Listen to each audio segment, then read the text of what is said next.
And then in 2014, I got zip tied and robbed closing a restaurant one day.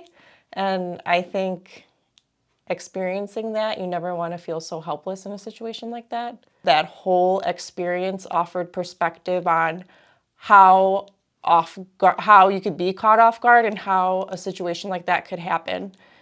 And just observing the way the world is now, it's wild. And you just better be safe than sorry. Would you say that that has led into an interest, at least in exploring becoming competent when it comes to?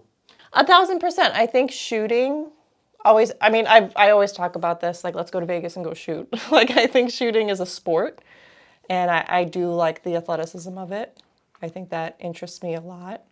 But yeah, I think it does take a lot of practice, and it is a lifestyle, because you have to show, just like the gym, you have to show up to the range and practice, and hopefully you never do have to shoot at an intruder or anyone threatening you. But I think the lifestyle does interest me, yes. What advice would you have for females that really have virtually no experience? Yeah, I think finding the right community of people to coach you through it. And I think that's what we found with the shooting range we belong to. Educate yourself. So take a few classes and just go out there and practice, just like working out. You're not going to get better if you just sit around and it stays in storage.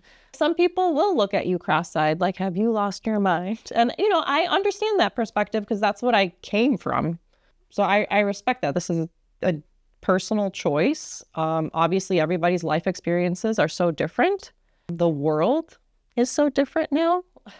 Where do you see yourself going with firearms in self-defense? You've got your concealed carry, which you're still waiting to see how that fits into your comfort levels. Yeah, just even operate, having the gun stored in the vehicle, like learning all these things, and just like how I'm going to conceal carry, going to the grocery store, or, you can't bring it into a post office. So just like you have to map out your day on how you're going to carry and how you're going to store the firearm, and learning all the laws between state lines and all that. So getting more comfortable with that. And the biggest piece for me is handling malfunctions. So that's the next class I'm looking forward to taking, so I can get over that fear. Yeah. I'm definitely not as much of a nervous Nelly as I was the first day. Well, good. It's exciting. Well, appreciate you watching. If you have any questions, feel free to leave them in the comments section below. We will be back with another video soon. And as always, stay safe, and thanks for watching. Bye.